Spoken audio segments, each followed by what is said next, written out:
Arc Addicts family? It's Euro Santana here from Supreme Welding Academy, giving you guys some amazing welding content. And today we got my boy Stell. People know him as a Chacho, and he's gonna be showing us how to do a schedule 120 on an 8-inch stainless steel pipe. So make sure you guys stay tuned with us for more welding content. And again, guys, it's gonna be a pleasure if you guys help us reach 1K followers. We're gonna be doing this again.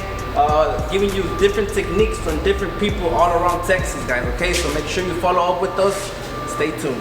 Hello guys, my name is Evaristo and I'm right here with Arc Addicts, and today I'm going to be showing you how to weld a 8-inch pipe schedule 120 stainless, and I'm going to be showing you all my techniques on how to weld it. Stay tuned. Alright guys, I'm going to be using a 200 amp mustard TIG rig, and I'm going to be using a 3 amp tape for my purge coverage. And for my spacer, I'm going to be using a 3/16 spacer. I'm going to be using the bridge tag method. I'm going to be putting one at 12 o'clock, 9 o'clock, and 3 o'clock. I'm going to be running on MP250 Eastwood on 80 amps with my 1/8 tungsten and a tank hook. Alright guys, make sure you take the high-low out, and for that, what I do is I put my fingers in here and make sure it's as smooth as possible all around the pipe.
Alright guys, now that we have it tacked up and in position, we're going to start prepping it for the purge.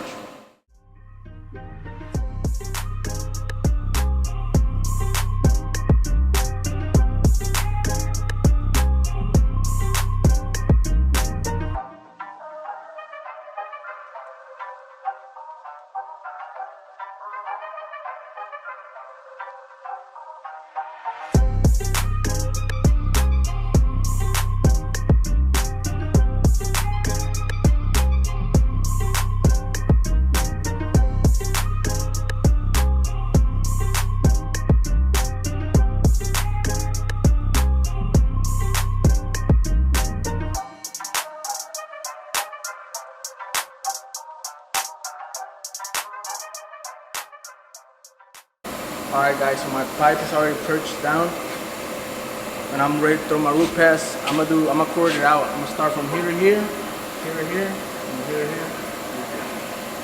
Also, I'm still gonna keep it at 80 amps for the root pass. Alright guys, so I'm gonna be using the dip keyhole technique. I'm gonna take it drop by drop all the way around. And here I'm gonna stick my wire to tape. And what I'm gonna do is I'm gonna dip, keyhole, I'm gonna burn the walls and then dip again. And you gotta do that constantly.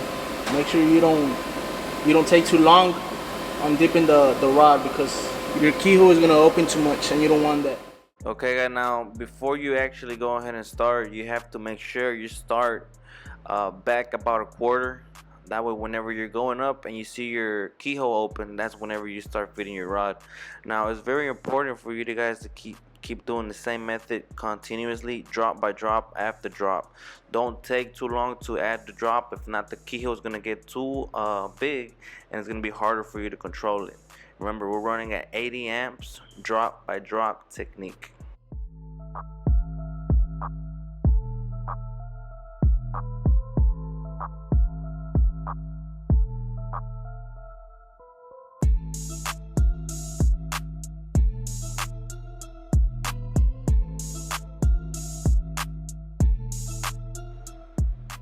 Okay guys, now a lot of people do prefer the lay wire technique, but personally me, I think that when you're actually doing a test, trying to test out for a company or something, it's better for you to do drop by drop method. That way you ensure that your walls are being burnt and that you're not leaving any cold wire and stuff like that, you know, because when you lay wire, sometimes you might not even burn a wall, or sometimes you might be leaving a cold wire and you don't even know it. So just to ensure that perfect wetting back room all the way around, guys, I suggest you guys take it drop by drop, like you're looking right here in the arc shots. I dip my rod and I spread it to the sides, dip and spread to the side, dip and spread to the side, and you keep it going at the same constant speed.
Alright guys, I already did my bottom half.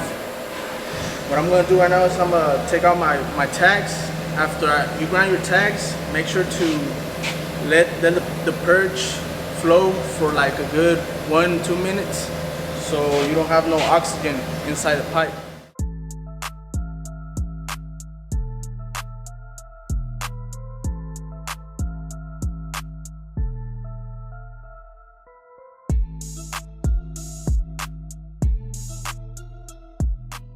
Okay guys, as you can see, as I'm going up, the movement that I'm actually doing is really tight, real tight weaves. Okay, you don't want to grab on too much to the walls of the bevels. If not, it's not going to penetrate inside. It's not going to give you that penetration you need. So as you can see guys, I'm barely just opening from knife edge of the bevel to the other knife edge of the bevel, and just ensuring that my walls are being burnt. Now right there you can see that my rod is actually on the back of my wall, but as I go up, maybe from like 9 to 12, I take my rod out and kind of point it downwards. Okay, I'm not gonna have it on the back of my wall no more because we're going up. Now as you can see right there, my wall is my rod is actually pointing down at me, and I'm stacking the metal and spreading it to the sides of the walls, and just keep on doing that same technique guys, and you're gonna see a wetting back root all the way around.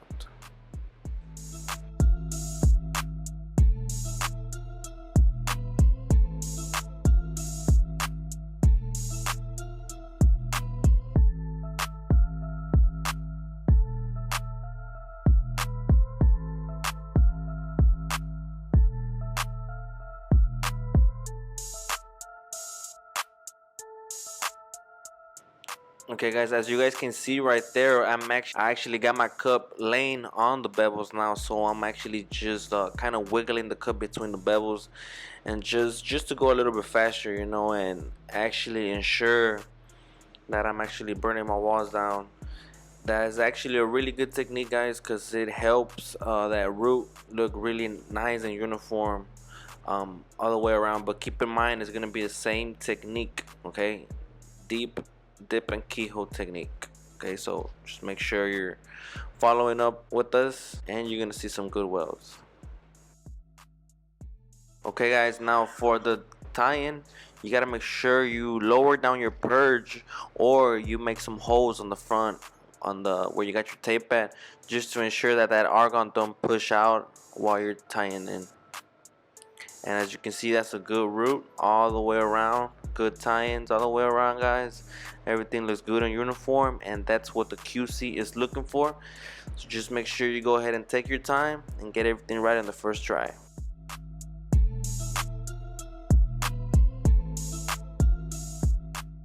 Alright guys, the root pass is done. I'm about to do the hot pass. I'm gonna run it at 120. Okay guys, so like I said, I'm running at 120 amps. Okay, you gotta make sure you don't go too hot on it. You don't wanna cause some suck back on it or lose the color you already have inside. So remember, for the first hot pass, guys, you gotta take a light pass, 120 amps.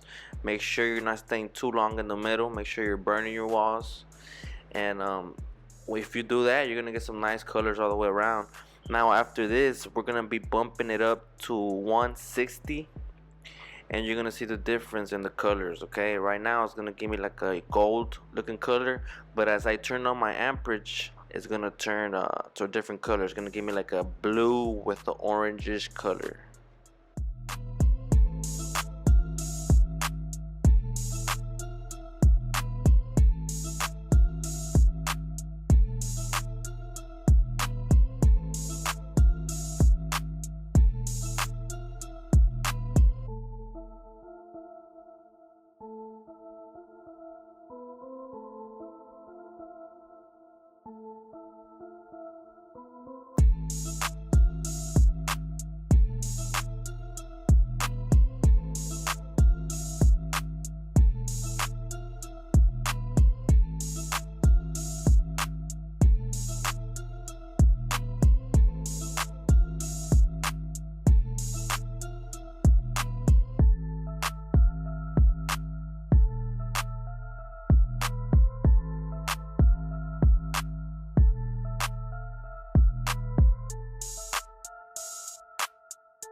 Alright guys, I'm done with the hot pass. I'm gonna do the first fill pass. I'm gonna run it at 160 so I can fill it up a little bit faster. Another thing guys, don't turn off your argon after root pass. Let it flow when you do the hot pass. Me personally, on this pipe, I let it flow like after my first fill pass, so the root won't turn that black.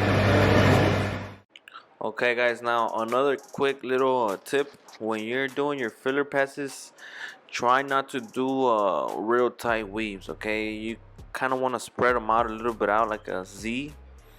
If you leave them real tight, guys, it's not gonna give you the same color. If you want to get good colors all the way around, you got to make sure you're moving, you're not staying in the same place for too long.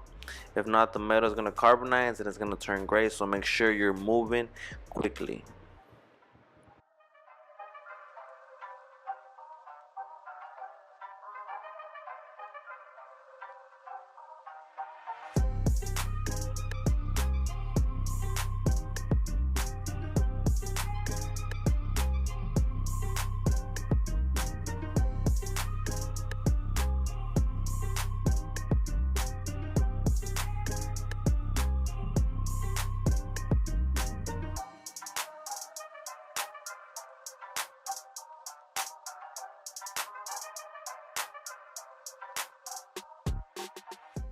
Alright guys, now that my weave is getting too big, I'm gonna start doing 2 bead. And my rod, I'm gonna have it right here for the first one. And then for my second one, I'm gonna be having it right here. And I'm gonna be running my machine at 180. Okay guys, so now I'm starting on my double passes. Now as you guys can see, as I'm walking it, I try not to eat my bevel. Okay, it's very important that you guys don't eat your bevel, because if not, at the end when you're trying to cap it, everything is gonna kind of like erase and you're not gonna be able to guide yourself right. So make sure guys that you don't go too much on top of that bevel. Make sure you just burn that wall and come down. And you're gonna repeat the same process, and again, don't take too long. Make sure you're traveling at a good constant speed.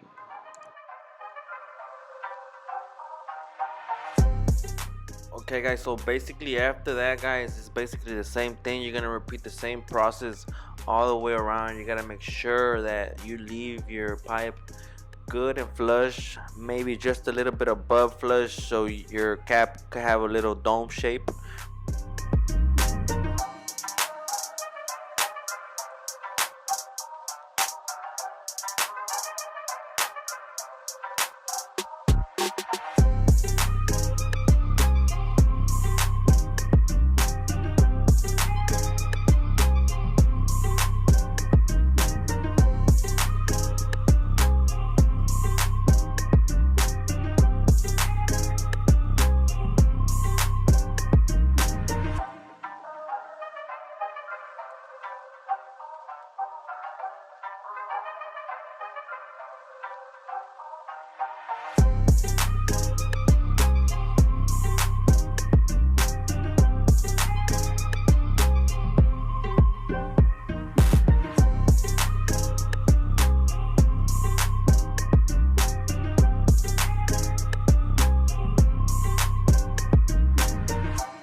Alright guys, for my flush, I have then 2 fillers right here, and I'm also going to do another one right here, so I can have a little above flush, so my cap can look good.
Alright guys, I'm ready to cap it.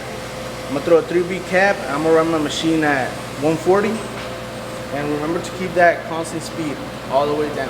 After I flush it, I let it cool down for about 15 minutes so you can have that good color.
Well, there you go, guys. A good little video of stainless steel for you guys practicing at home. I hope this video helped you out.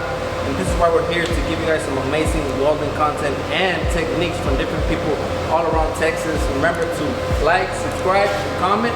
Until next time.